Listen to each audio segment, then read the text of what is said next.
Então, vimos até agora a camada de aplicação e a camada de transporte. Vimos que essas duas camadas, elas são interligadas, né, na comunicação lógica entre os sistemas finais. Quando eles falam a comunicação lógica, é que ela trabalha na parte de aplicação, né? Na parte de aplicação, né? Dentro da internet. A partir da camada de rede, a gente já vai entrar num nível mais baixo. No nível, se a gente for olhar assim, que trabalha um pouco com o sistema operacional, tá? E já indo lá para os dispositivos de entrada e saída, né? Como vocês já sabem, né? Quando a gente faz lá fundamentos, quando pergunta, dê exemplo de dispositivo de entrada e saída, placa de rede. Por quê? Porque você vai enviar pacote e você vai receber pacote, tá? Então, as duas primeiras camadas, as camadas de aplicação e camada de transporte, elas envolvem muito programação, tá? Desenvolvimento, né? Agora, a partir dessa camada, nós entramos num outro nível. Nós entramos no nível de infraestrutura, né? Que a gente ouve muito esse termo. Eu quero trabalhar na área de infraestrutura, né? Dentro de redes. Então, a camada de rede, ela vai ficar preocupada em fazer agora a comunicação, né? Desde que sai o segmento até chegar no meu servidor, tá? E aí nós sabemos que esse caminho ele passa, né, ó, por várias regiões, vamos dizer assim. Nós temos aqui uma rede móvel, né, ó. Aqui tem a antena, aqui a minha antena, né, de rede celular, ó. Aí os dispositivos, né, os smartphones, os notebooks, né, os tablets, tudo conectado aqui, ó. Tudo conectado com a minha rede celular. E essa rede celular, né, que é a minha rede de acesso, ela é conectada a um roteador. Os roteadores, gente, lembra lá? Borda da rede, núcleo da rede, né? E sistemas finais. A camada de aplicação e transporte, ela fica nos sistemas finais, tá? Já a camada de rede, ela vai ficar onde? Na borda, né? Que são as redes de acesso e também no núcleo da rede ou no backbone, tá? Ó, aí eu tenho aqui, ó, um roteador de borda que vai fazer o acesso com o meu provedor de acesso à internet nacional ou global, ó. E todos eles, e vai ser exatamente os roteadores que vão ser responsáveis, porque lembra, quando ele sai da camada de rede, o que é que acontece? Ele se transforma em pacote, né? E vai ser o roteador que é o responsável por encaminhar os pacotes até o sistema final destino. Tá, ó. Aqui ele mostra um outro exemplo, ó. Aí ele vem para cá, ó. Aqui a minha ISP regional, ó. E aqui ele vem pela banda larga, ó, até chegar outro elemento. Ele tem um roteadorzinho aqui, a mesma coisa aqui também, ó. Tá bom, então. Entendi isso. Que agora nós não vamos mais brincar só, né, com comunicação lógica. Nós vamos partir para comunicação mesmo, né, verdadeira. Nós vamos trabalhar agora no meio da internet, né? Nos roteadores. Porque até agora nós só trabalhávamos em cima dos sistemas finais, na camada de transporte e na camada de aplicação. Agora nós vamos lá para o chão de fábrica, né? Para os roteadores. Exatamente, Wanderson. O que vocês viram até agora é só programação. Tá?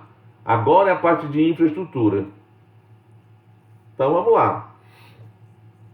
Se os roteadores são o chão de fábrica que faz funcionar a internet e que são responsáveis pelo repasse e roteamento desses pacotes. Aí aqui, ó, o papel da camada de rede é transportar pacotes de um host remetente a um host destinatário. Repasse, o que é um repasse? Quando o pacote chega ao enlace de entrada de um roteador, este deve conduzi-lo até um enlace de saída apropriado. Lembra que nós falamos? O pacote vai chegar por esse enlace de entrada. Ele tem que saber, por meio de uma tabela de roteamento, qual o caminho que ele precisa seguir para chegar no host destinatário. Tá? Isso nós chamamos de repasse, né? Essa condução até o enlace de saída apropriado. E olha só, e o roteamento, agora sim, lembra da nossa tabela de roteamento que eu falei? O roteamento, a camada de rede deve determinar a rota ou caminho tomado pelos pacotes ao fluírem de um remetente a um destinatário. Então essas duas operações vão ocorrer dentro de um roteador. Uma é responsável de pegar o pacote e conduzir para o enlace de saída apropriado, né? Ele vai pegar o pacote do enlace de entrada, vai levar para o pacote de enlace de saída apropriado. Como que eu sei o enlace de saída apropriado? Pelo roteamento. O roteamento é que vai ter o histórico de rotas que podem ser seguidas pelos enlaces de saída.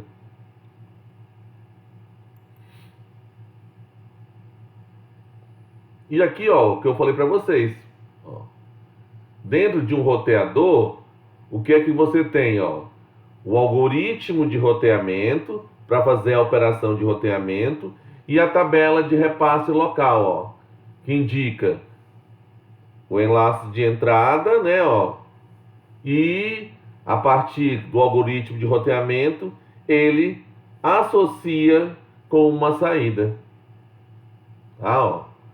Chega, ó, valor no cabeçalho do pacote que está chegando. Que lembra? Cada fase, na primeira fase, é o cabeçalho da mensagem. Na camada de transporte, é o cabeçalho do segmento. E agora, é o cabeçalho do datagrama, que vai vir no pacote. Tá? Então, chega aqui o cabeçalho, ó, 011. Aí, ele quer saber qual enlace de saída ele vai ter no repasse. Quem calcula para ele isso daqui?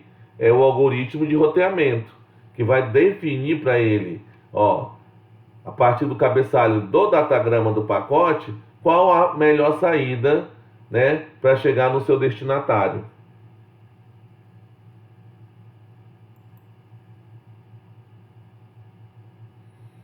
E quais são os modelos de serviços de rede, né, oferecidos por essa camada, a camada de rede, né, ó. Então aí ele começa a tratar sobre isso. O modelo de serviço de rede, ele vai definir as características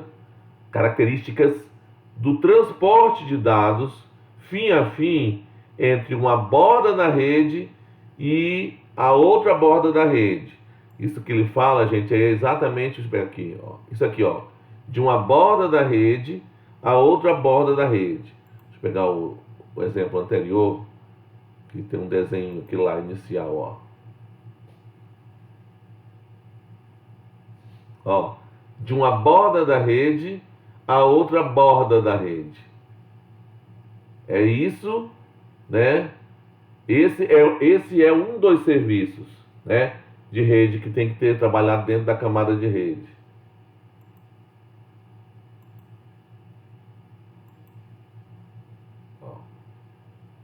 O modelo de serviço de rede, né, dentro da camada, ele vai definir o transporte de dados fim a fim entre uma borda de um sistema final e outra borda de outro sistema final. Aqui ele cita alguns serviços específicos que podem ser oferecidos: entrada garantida com atraso limitado, entrada de pacotes na ordem, largura de banda mínima garantida, jitter máximo garantido, serviços de segurança. Vamos falando sobre isso.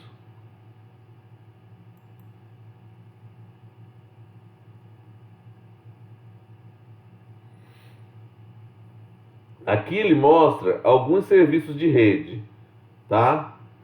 Ó, na internet, ela utiliza o serviço de rede chamado de melhor esforço, tá? Melhor esforço. O que é que ele faz? Ó, aí em cima desses parâmetros de qualidade de serviço, tá, gente? Isso aqui são parâmetros de qualidade de serviço, tá? Isso aqui são parâmetros de qualidade de serviço. Ó, o melhor esforço. Com relação à garantia de largura de banda, nenhuma. Garantia contra perda de pacotes, nenhuma. Ordenação, qualquer ordem possível. Temporização, não mantida. Indicação de congestionamento, nenhuma. Olha só a bomba, tá? Esse aqui que é o que é oferecido pra gente.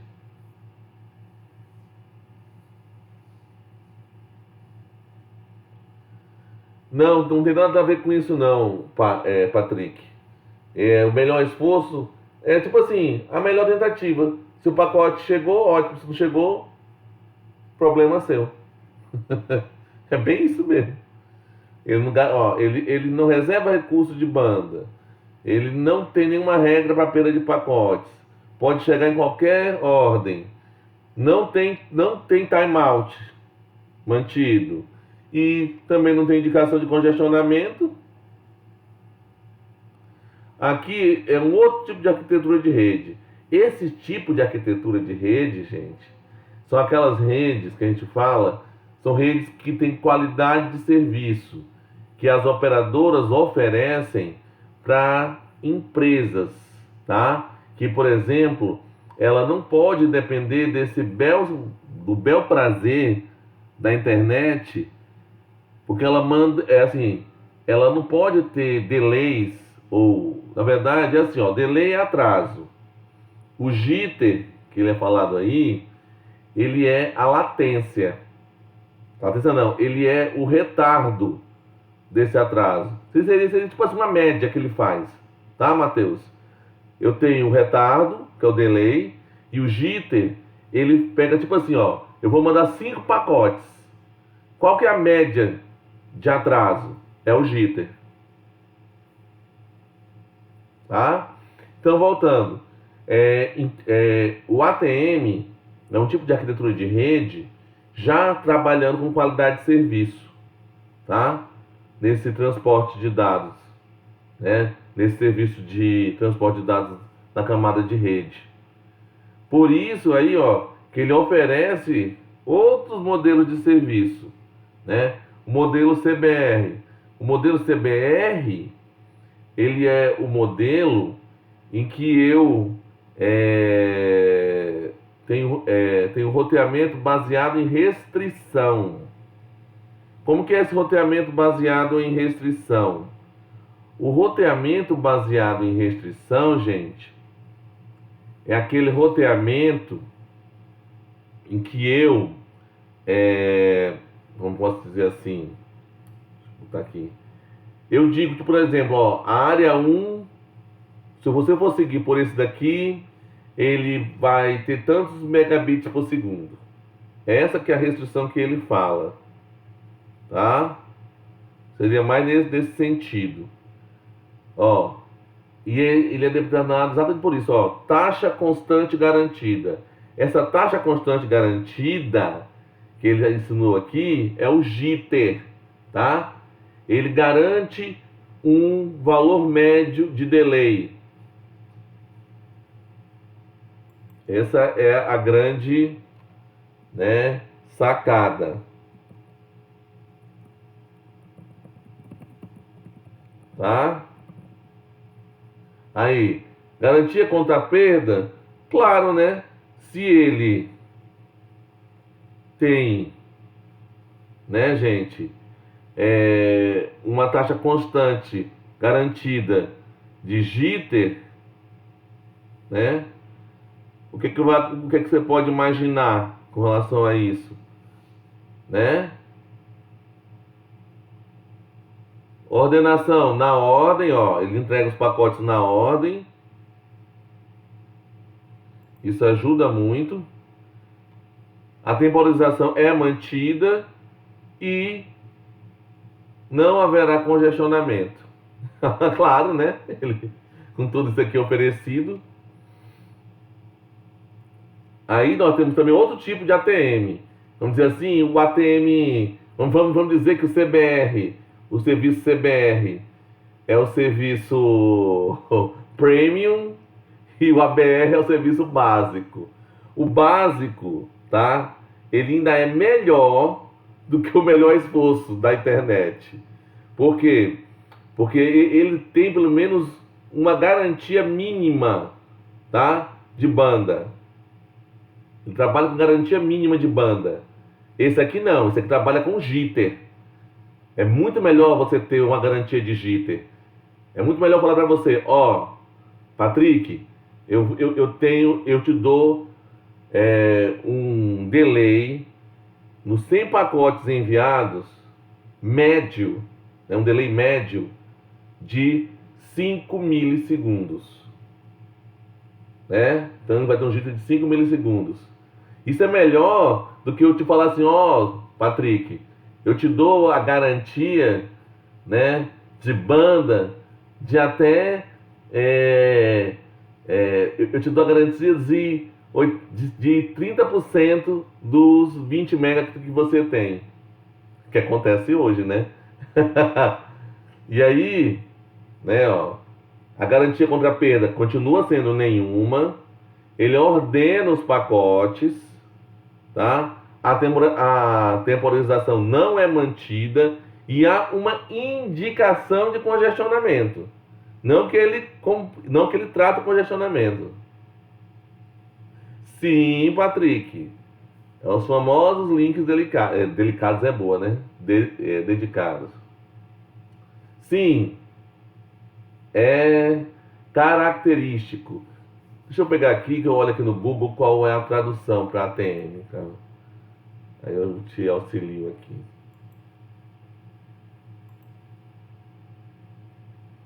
ATM, rede de computadores.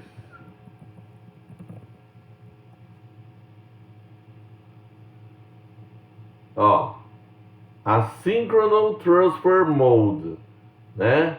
Então ela é uma rede de acesso, né, ó, que trabalha com, ó, a ATM fornece funcionalidade que é similar às redes de comutação de circuito e comutação de pacote. Ela usa multiplexação por divisão de tempo assíncrona e codifica os dados em pacotes pequenos e tamanho fico chamados células, né? Aí só que aí você vai ver mais coisas, não é só isso, né? Na ATM, que a ATM ela tem qualidade de serviço, tá? Por isso que ela se enquadra, gente, em redes de alta velocidade, tá? Mas é só sobre isso dentro de rede de computadores.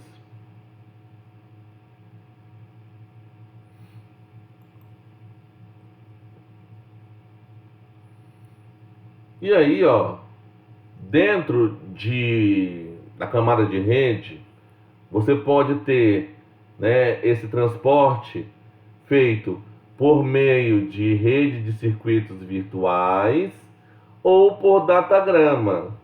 A ATM, por exemplo, ela utiliza a rede de circuitos virtuais, tá? Ela garante, Leandro, porque o link é dedicado.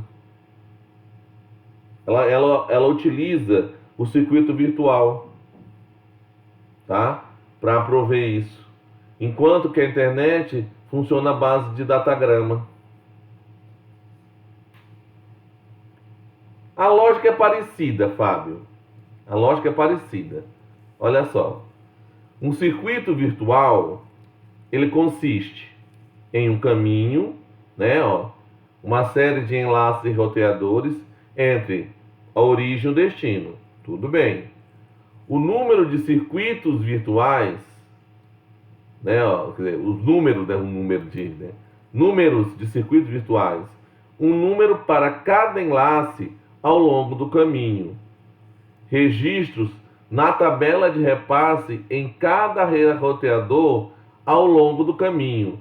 Isso aqui, ó, meus lindos, é o grande diferencial, ó, de implementar por meio, tá, de rede de circuitos virtuais, tá? Esse é o grande diferencial, tá? É o grande diferencial. Já vai existir o registro na tabela de repasse, tá? Indicando quem é o próximo roteador. E isso aqui não acontece no datagrama. No datagrama, ele vai no algoritmo de roteamento, tá? E vai tentar encontrar o caminho para ele.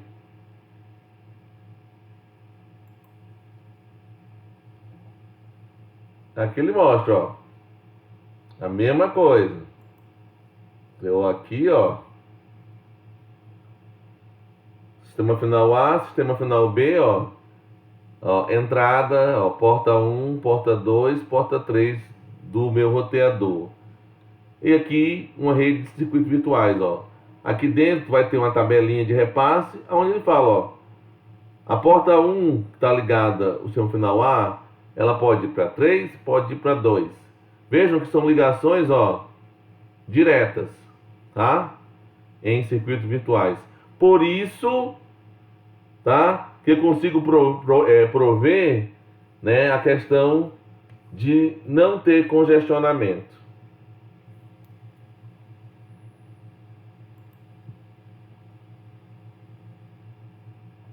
E aqui, ó, como que se dá a comunicação, tá? Em uma rede de como que se dá a comunicação na camada de rede quando eu utilizo redes de circuitos virtuais, como o exemplo da ATM. Olha só. Você vai ter três fases. A fase de estabelecimento do circuito virtual, a fase de transferência de dados e a fase de encerramento do circuito virtual. Tá? Aí aqui tá, ó, o sistema final, outro sistema final. Aí, ó, ele vai iniciar a chamada, né, ó, aqui pelo meu sistema final. Iniciou a chamada. Aí, ó, aqui é o meu destino. Ele recebe, né, ó, chamada chegando. Aí depois, o que vai ser, ó? Olha lá. Na camada de rede, tá? Daqui, dessa borda, o que vai acontecer? Ele vai enviar uma mensagem de controle dizendo que aceita a chamada. Aí vem. Aí, nessa outra borda, ele vai, ó, chamada conectada. Conectou a chamada, então, ó, vai começar o quê? A transferência de dados, ó. Começo do fluxo de dados. Recebimento dos dados. Tá? Até que você encerre. É muito parecido com o que vocês viram lá no protocolo de transporte, né? Só que ali era tudo comunicação lógica. Aqui é feito por meio, né, agora, ó, dessa camada de rede. Ele vai trabalhar em cima dos roteadores. Na verdade é isso, né? Transporte e aplicação trabalha nos sistemas finais. De rede para baixo, nós vamos trabalhar dentro dos roteadores. A parte principal dela, né? Você chama, mas o fluxo em si é dentro dos roteadores.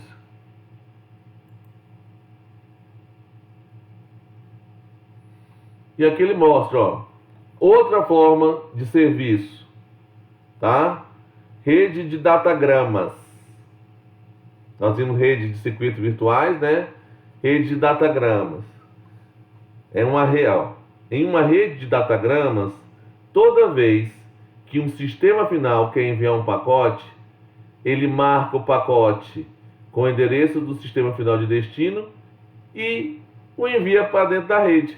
Olha só, ele não faz estabelecimento de conexão, como nós vimos aqui, ó. Para depois fazer a transferência, depois encerrar. Por isso que não há garantia de nada. Exatamente por isso. Não há garantia de nada em uma rede de datagramas, ó. Tá aqui o pacote, ele envia o endereço de destino, vai, ó, a questão da ordem, ó. Vai de qualquer jeito, aí pode chegar primeiro o pacote 3, depois o pacote 1, depois o pacote 2. Ele recebe os dados. E já na rede de circuitos virtuais, não. Como ele monta uma conexão, ele monta um circuito, aqui os pacotes vão em ordem.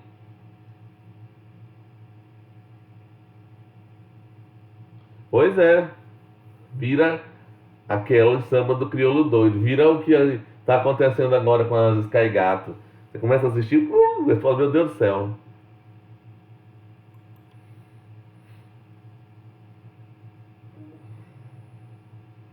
Redes de datagramas. Ao ser transmitido da origem ao destino, um pacote passa por uma série de roteadores. Cada um desses roteadores usa o endereço destino do pacote para repassá-lo. Então, quando o sistema final de origem enviou o pacote, né, e só carimbou ele com o endereço destino, o que acontece nos roteadores é o quê? Ele pega a tabela de repasse e coloca na tabela de repasse o endereço de destino dele. Tipo assim, eu estou saindo daqui da minha casa, no Jardim Imperial 2, né, e fala, quero ir na UFMT. Aí eu vou lá no roteador e falo, quero ir na UFMT. Aí o roteador, para me mandar daqui do bairro, ele vai ter que acessar o algoritmo de roteamento para saber qual é o melhor caminho.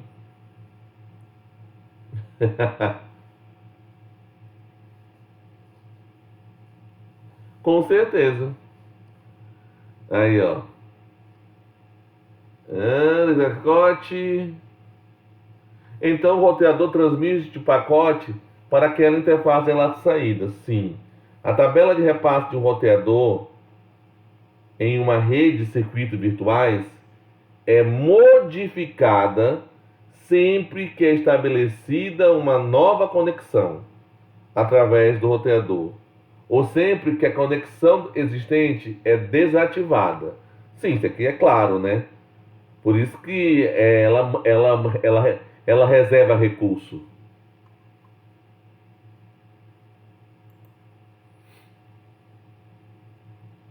Adoro isso daqui, né? Que eu tinha uma curiosidade. O que tem dentro de um roteador? Né? O que há dentro de um roteador? Arquitetura do roteador.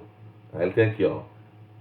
Na parte de cima, eu tenho a parte do roteamento, né? Ó, da função de roteamento. E na parte de baixo, eu tenho a função de repasse.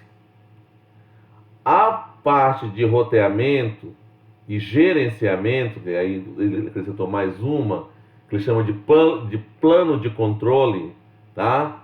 É tudo software, tá? E é lógico, né, gente? Porque algoritmo de roteamento nada mais é, o pessoal aqui que faz computação, do que gráfico. são grafos, né? São encaminhamento, né? Grafo é uma árvore que tem orientação, né? Exatamente essa é a explicação de grafo, né? Então, você vai ter a parte do roteamento, gerenciamento, que é feita por software, que chama esse plano de controle, e a parte de repasse, que é o plano de dados, que é feito por hardware, tá?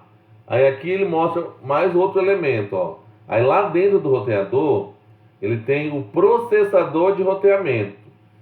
Claro que nós vamos precisar disso, né?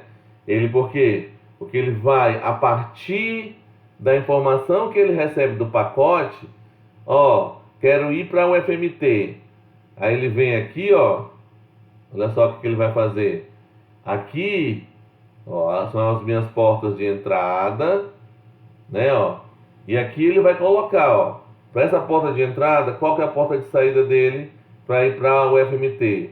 Aí aqui está o elemento de comutação. O elemento de comutação, para quem já fez arquitetura ou quem já fez lógica de tal circuitos, seriam aqueles sinaizinhos, né, de flip-flop, dele vai para cá, não, vai para cá, entendeu? E quem define isso é exatamente o processador de roteamento.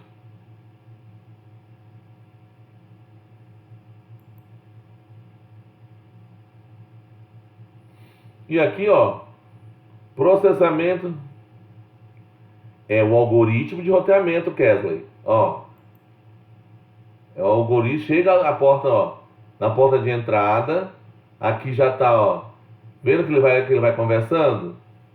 Ele vai pegar a informação, ó, é uma conversa full duplex, ó. É ida e volta a conversa entre o processador de roteamento e o elemento de comutação.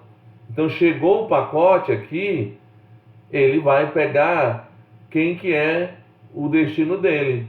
E a partir daí ele calcula, né? Ele calcula a rota e fala, ó, vai para esse daqui, repassa ele para tal porta de saída. E é exatamente isso que acontece, ó. Processamento na porta de entrada. Então tá aqui, ó. Chegou aqui. Lá o pacote que vai para o FMT, para o Instituto de Computação, ó. Terminação da linha. Aí, ó. Processamento de enlace, né, o protocolo de desencapsulamento.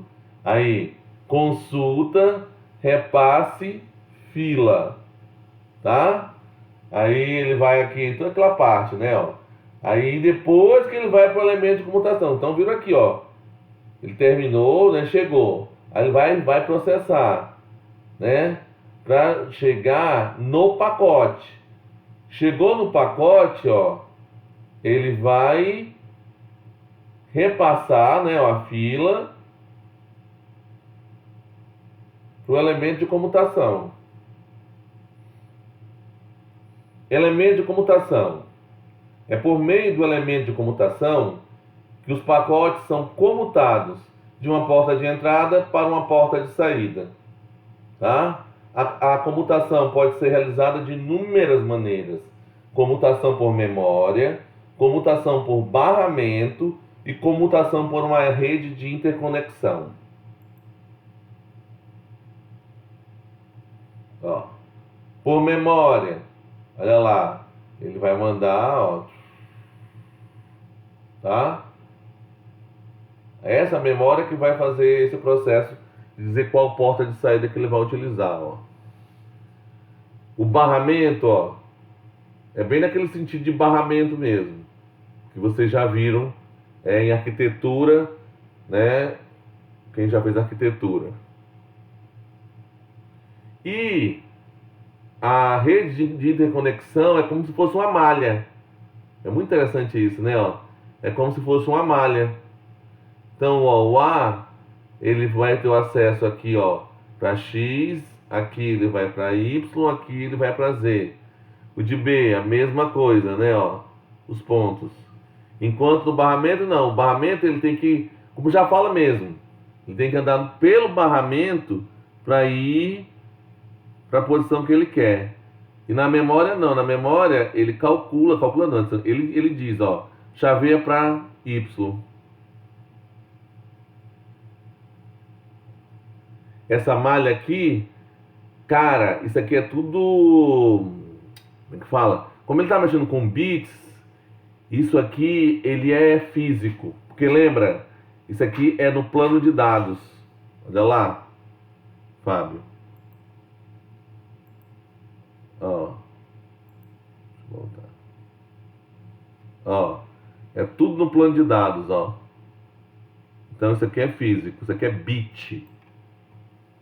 Apesar de nós chamarmos de pacote, mas o pacote aqui, ele está no estado de bit, tá? Ó, por isso que ele fala processamento de enlace, tá? Ele está no estado de bit.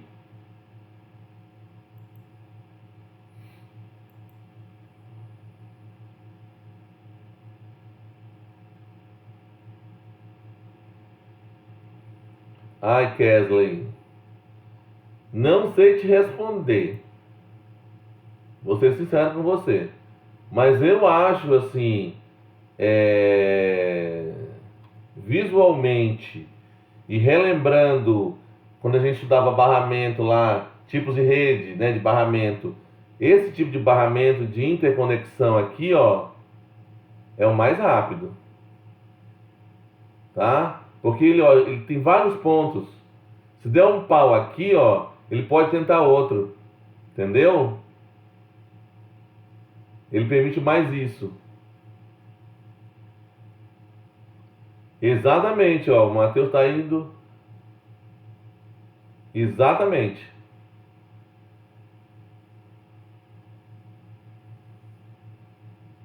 Porque isso aqui, ó, ele te permite várias saídas. Se aqui dá problema, ele pode fazer isso aqui, ó. Você tá entendendo? Ó. A malha é uma rede não bloqueante. Isso aí. Matheus, você mexe com isso, Matheus?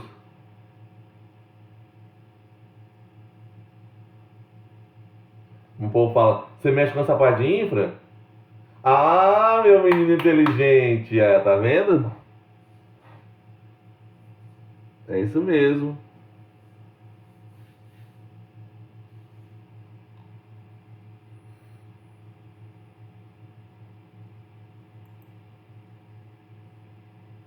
E na saída, olha só o que vai acontecer. Tá saindo os bits, né, ó. Ele vai, ó, olha aqui o buffer. Vai armazenando, aí, ó. Faz o processo inverso agora. Ele tem que criar o quê? O quadro, ó. Processamento de enlace. Sai os bits, monta o quadro e envia o pacote. Porque exatamente nessa fase aqui, é isso que você tem, ó. Entra bit, na verdade assim, ó. Chega aqui, chega quadro. Aí, bit. Vem, não, minto, perdão. Chega pacote, né? Aí nesse nível aqui, ele não é pacote. Ele já está em quadro. Aí aqui, ó, ele transforma em bit. Aí depois é o processo inverso, né? De bit ele transforma em quadro e de quadro ele volta a ser pacote.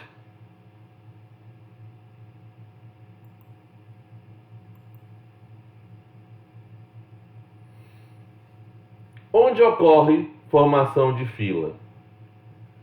Fila de pacotes podem ser, não podem, ó. Fila de pacotes podem se formar tanto nas portas de entrada como nas de saída. Isso ocorre por quê, gente? Porque chega pacote, mas o que é processado dentro do roteador não é pacote, é bit.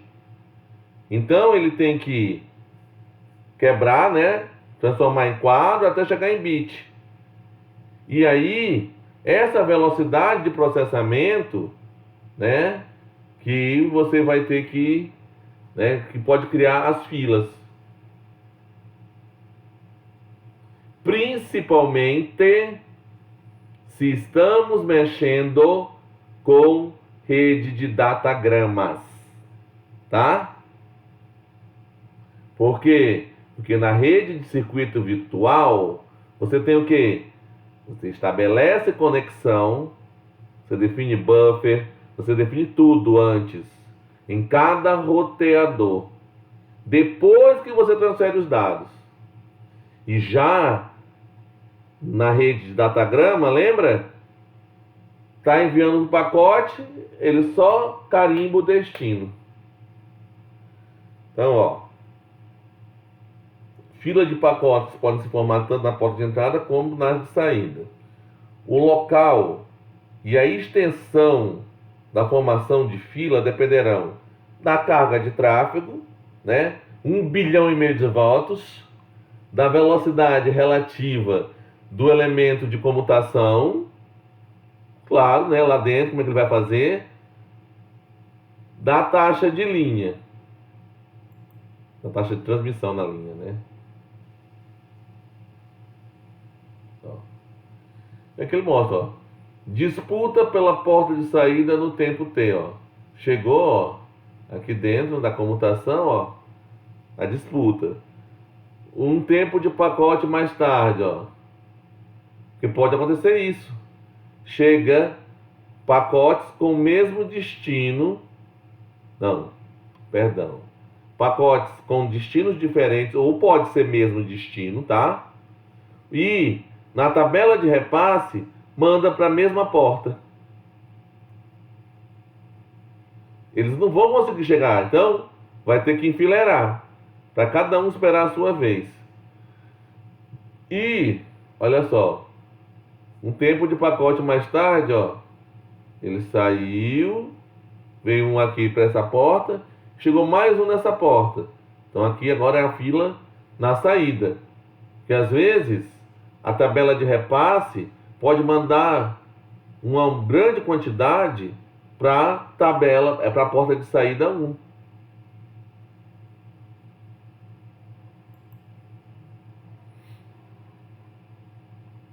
Agora, né, sobre o protocolo da internet, ou como é que eu viabilizo, né, gente, todo esse processo, ó.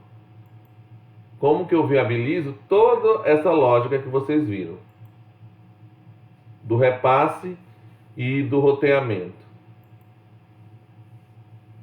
Ó. Na camada superior, camada de transporte, TCP, UDP. Aí eu vou ter o que, ó? A tabela de repasse, eu tenho os protocolos de roteamento, né? Vou ter o protocolo IP, que vou trabalhar as convenções de endereçamento, o formato de datagrama e as convenções de manuseio de pacotes. Já o protocolo ICMP, para comunicação de erro e sinalização de roteador.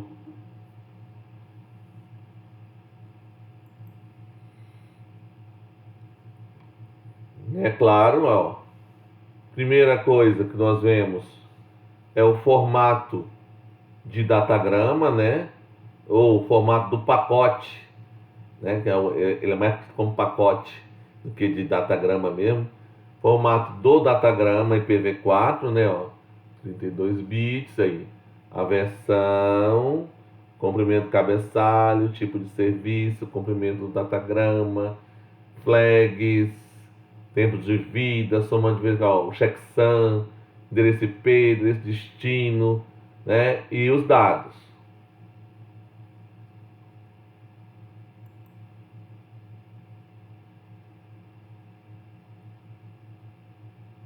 Fragmentação e remontagem, ou reconstrução, tá? IP. Ó, a fragmentação, ela é o que, ó? Entrada de um datagrama grande, 4.000 bytes, ó, nesse roteador aqui. E a saída foi o que? 3 datagramas menores, de 1.500 bytes. Aí você pode perguntar, mas Neucileno, Me mata. MTU, gente, é a unidade, tá? De. MTU é o elemento, né? Vamos dizer assim, é o pacote do enlace, é o quadro.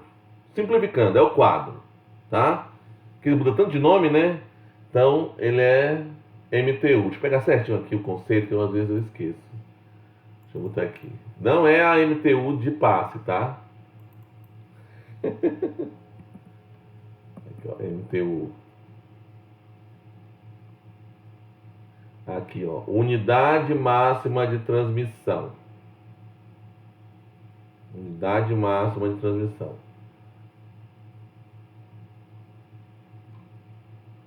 É isso que ela é, ó. É o acrônimo, refere-se ao tamanho do maior pacote, aqui, ó, mais massa aqui, ó. Então, essa MTU, a unidade máxima de transmissão, ela refere-se ao tamanho do maior pacote que uma camada de um protocolo de comunicação pode transmitir, tá? Então, ó, a unidade máxima de transmissão da camada de enlace é um quadro de 1.500 bytes.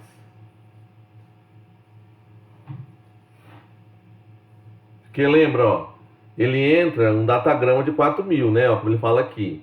Mas aí ele vira quadro que vira bit, né? Aí quando ele tá saindo, né, pela porta de saída, olha só, ele era bit, vai virar quadro. Só que aí quando ele vira quadro, o que ele faz? Ele fragmenta, tá? Ele fragmenta esse pacote, que era um datagrama de 4.000 bytes, em 3 quadros de 1.500 bytes.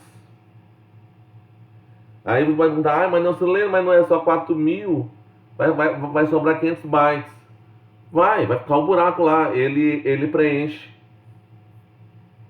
Aí, ó, vem. Aí quando chega aqui, ó, o que vai acontecer? Quando ele chega pro meu destino, tá vindo aqui também, ó, 3 pacotes, bonitão. Aí vai chegar aqui, ó, vai ser a remontagem ou a reconstrução, ó. Ele vai ter os 3 datagramas menores, né? Vira aqui 3 quadros e ele reconstrói ou remonta num único datagrama.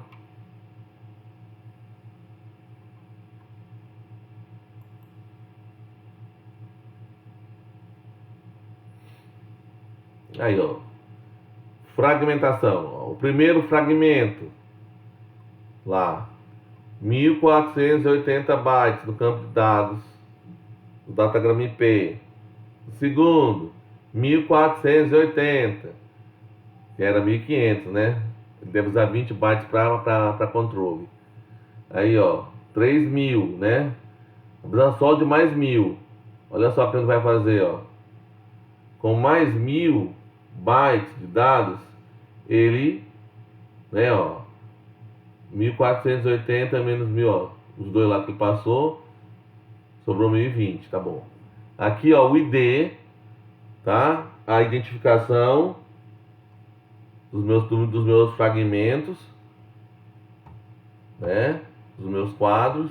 E aí, ó, deslocamento 0, o que significa que os dados devem ser inseridos a partir do byte 0.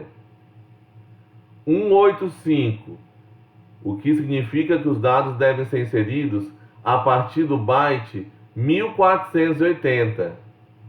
Que, ó, note 185 vezes 8, que são os blocos, gente, ó. Cada bloco é um byte, né, ó.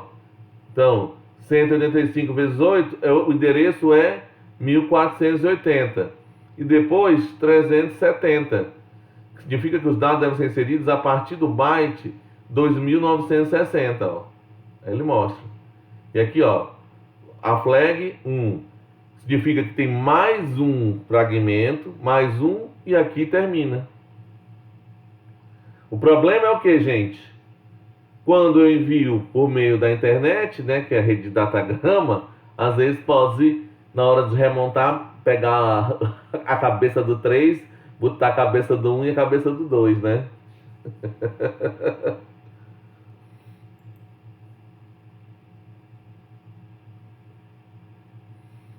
O endereçamento IPv4, né? Ó, o endereço IP está tecnicamente associado com uma interface de rede. Cada endereço IP tem comprimento de 32 bits, equivalente a 4 bytes. Portanto, há um total de 2 elevado a 32 endereços possíveis. Fazendo uma aproximação de 2 elevado a 10 por 10 elevado a 3, é fácil ver que há cerca de 4 bilhões de endereços de IP possíveis. Olha só, Gabriel Gutierrez, quase chegou no número total de endereçamentos possíveis de redes IPv4. O próximo Big Brother vai ser isso, é o alvo. Chegar em 4 bilhões para quebrar a rede. Mas a rede da Globo é excelente. Esses endereços são escritos em notação decimal, separada por pontos.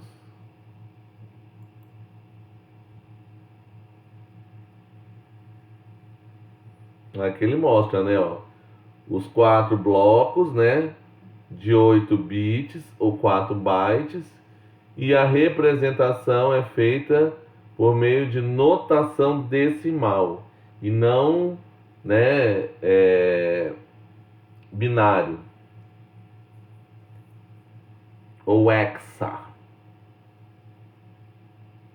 Que os endereços, tá vendo aí, ó, os endereços das interfaces de rede e os endereços das sub-redes. Eita, calma. Bubu Paizão vai quebrar a internet, Gabriel? Ai, ai. Falta cada uma. Aí, ó. Endereços de sub-redes.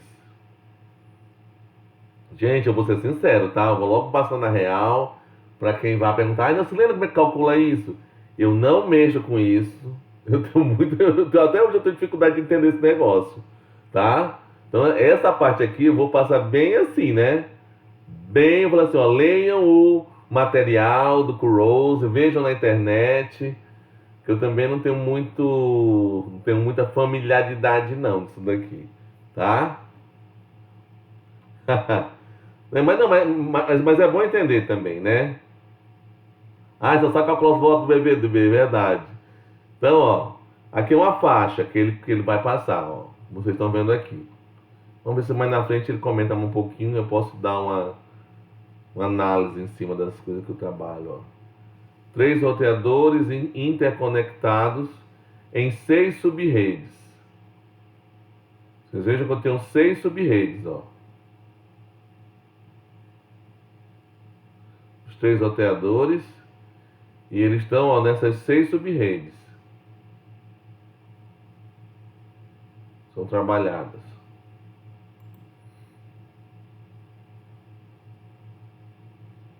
E aí, ó.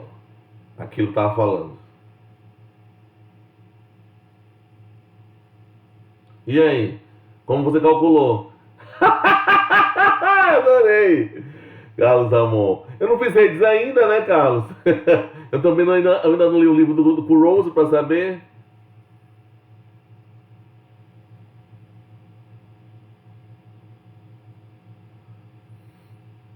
Aí aqui ele vai, ó. Obtenção de um bloco de endereços, né? Para obter um bloco de endereços IP para utilizar dentro da sub-rede de uma organização, um administrador de rede poderia, aí, ó. Vamos descobrir junto, Carlos.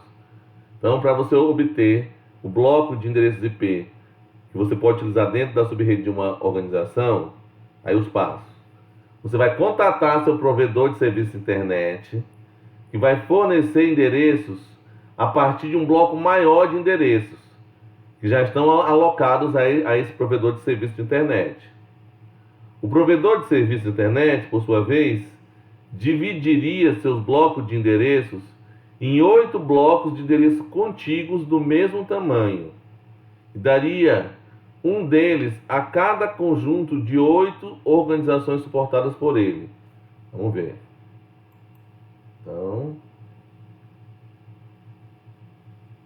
ó. Então, aquilo que ele disse, né, ó. Só vamos dar um repeteco aqui, né? Então, ó, seu bloco de endereços em 8 blocos. Então você vai pegar um bloco dele e vai dividir em 8 blocos contíguos do mesmo tamanho. Então, chegou o bloco, né, ó. Aí, chegou para mim, eu divido em 8 blocos. Aqui é o bloco que foi me dado. Nocileno, vamos dizer que a Titânia. Nocileno, aqui pro IC, eu vou te dar esse bloco de endereços, né, ó. 213, 23, 16, 0. Aí ele dividiu em 8 blocos. Agora vamos ver de onde que ele tirou esses números. Aí falou contíguos, né? Então,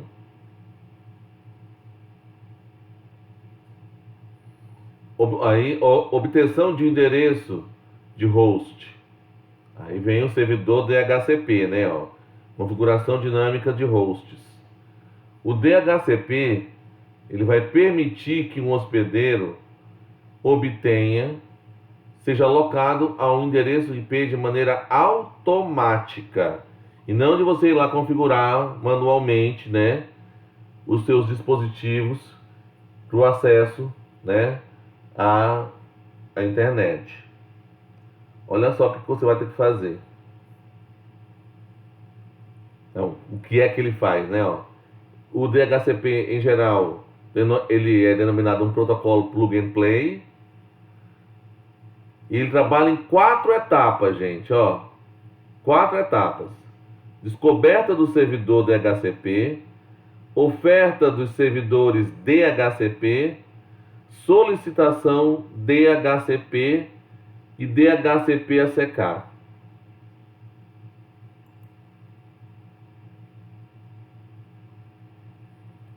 Aqui ele mostra um cenário, né, ó.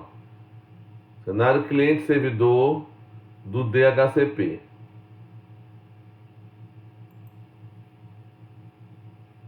E aqui, como é que vai acontecer, ó.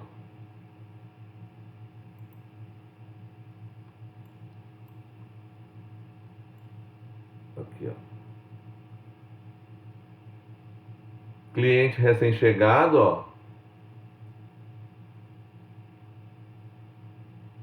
O servidor DHCP, ele fica escutando, ó. Aqui é a origem dele, destino, aí, ó, pá, ele fica escutando.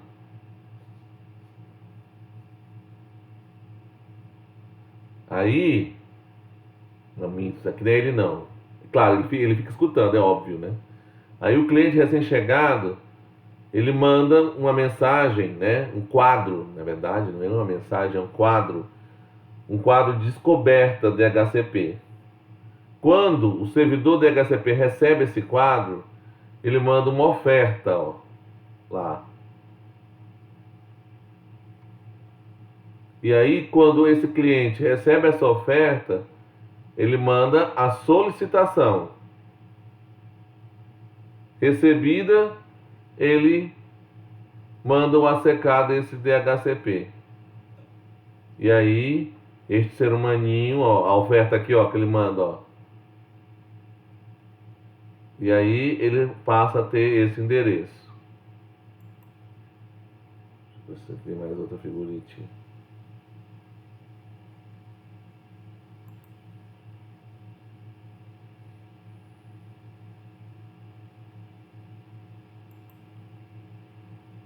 Agora, ó, o NAT. Tradução de endereço de rede. Na verdade, não é ele que organiza os endereços da rede, não, tá? Ele que vai dar endereço de rede. Você manda, ó, Olha lá, as 3 fases, o Kesley. Ó, você descobre, né? Primeiro você entrei na rede, fui lá, ou pela rede sem fio ou pela rede cabeada.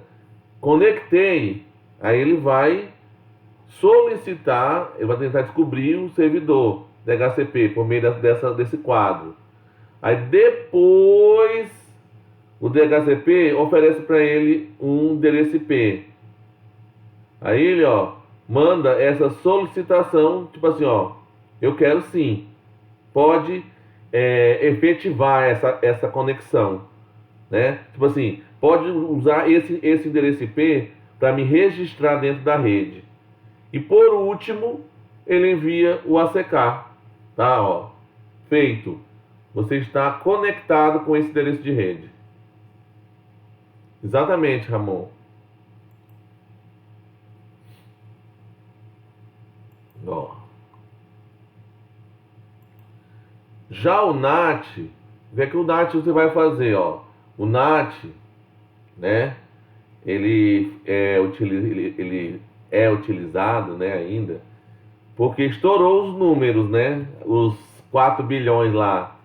Então o NAT ele é utilizado como uma gambiarra para você criar sub-redes em cima dessas 8 máximas organizações que você tem quando você recebe um endereço, tá? Um bloco de endereços IP. Que ele faz aqui, tabela de tradução, do lado da rede de acesso, do provedor global, do lado WAN, e aqui do lado da rede local. Olha só aqui, quando ele entra, 10.1, 10.2, 10.3, 10.4, e aqui para a porta, ele é visto de uma outra forma, do lado da LAN, que é a porta do NAT, ele é visto assim, mas pela rede global ele vai ser visto assim, Aí aqui eu posso pegar cada bloco que a UAM me deu, te dou um bloco, posso dividir em 8. Esses 8 eu posso criar outras sub-redes a partir dele. Entendeu? Isso aí. Direita, exatamente. Perfeito. Esquerda para o mundo. Ô menino bom.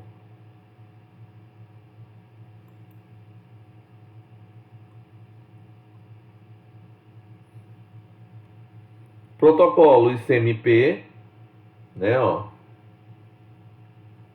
Ele é usado por hosts e roteadores para comunicar informações da camada de rede entre si, né? A utilização mais comum é para comunicação de erros.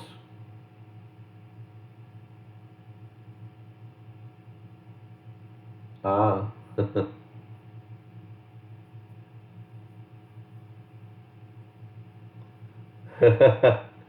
é bem isso. Então, o ICMP, como eu falei, eles é mais para gerenciamento. Lembra que nós vimos lá aquele slide? Plano de controles, plano de dados, né? Aí vimos lá, plano de controle, né? Vão ser os algoritmos, né? E a mensagem, deixa eu só voltar lá, acabando.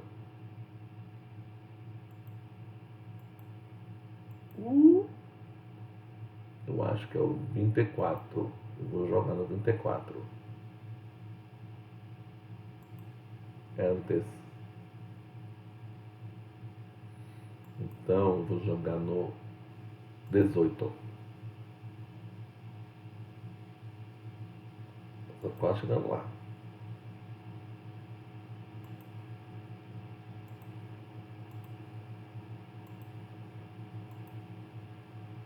Aqui, é aqui mesmo. É esse slide que eu queria. Ei, não, bebê, volta.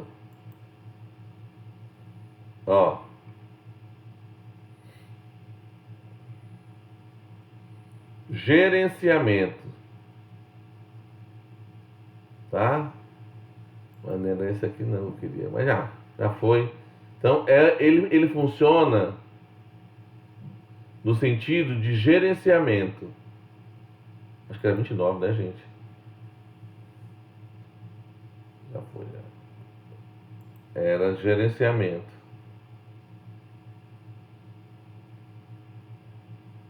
Foi. Ai, meu Deus. Vou parar de mexer aqui, que senão quando eu mais mexo, o negócio vai ficando pior. Ai, ai, pai.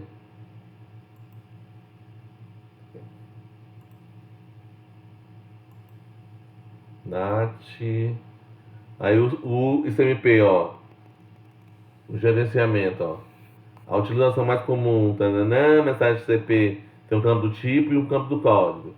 Conhecido programa ping, o ping, ele envia uma mensagem uma mensagem ICMP do tipo 8, código 0, para o hospedeiro especificado. Alguns tipos de mensagem ICMP selecionadas são mostradas no próximo slide. É aqui, ó, que ele mostra, ó. Resposta do eco, vai, ó, pro ping. Rede de destino inaponsável. Hospedeiro, é que vem os tipos.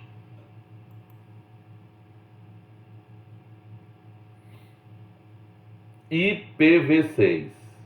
Isso aqui eu vou deixar para vocês. Vai ser a parte do outro trabalho de pesquisa, tá? Ó, mas só para ver um pouquinho mais, ó. Versão, classe de tráfego, rótulo de fluxo, próximo ao limite de saltos, ó, a mudança, ó, endereço de origem, 128 bits, endereço de destino, 128 bits. Só vou aqui mostrar um pouquinho. Aí vocês verem que tem um pouco mais, né? Na verdade ele nem falou, né? Já foi falar sobre o IPsec, não. Então já foi mais para aquela questão de criptografia, dentro do... Ó. Não. Vou deixar para vocês falarem mesmo. Isso aqui tá muito resumido, tá igual a cara dele, esse slide. Não sei se no livro foi posto tão assim resumido. Que, pelo amor de Deus, tá resumidíssimo. Né? Ele fala de IPsec e fala sobre IPv6. Então isso aqui eu vou deixar pro próximo trabalho de vocês, a próxima atividade. Aqui do Coronga. Aí começam os algoritmos de roteamento. Gente, mas eu vou deixar os algoritmos de roteamento para amanhã, tá? Que é um monte de coisas, os algoritmos de roteamento.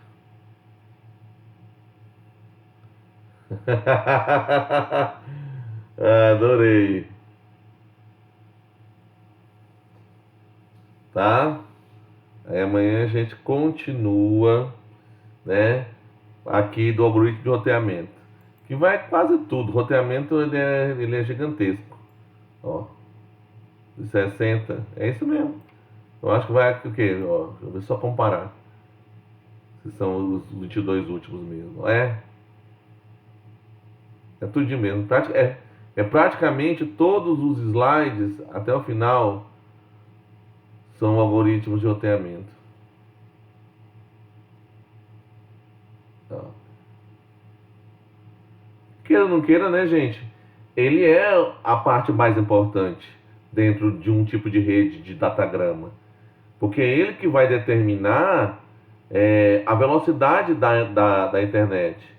Então, se a camada de transporte ela é responsável para tentar manter um controle de fluxo, né, de congestionamento, de entrega confiável de dados, a camada de rede ela é responsável de fazer com que esses dados, né, sejam entregues da forma mais rápida.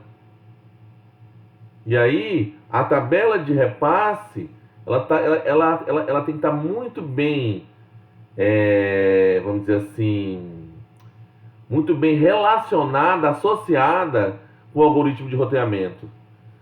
Porque se você utilizar um algoritmo de roteamento errado, você vai causar vários problemas, né, para o roteador.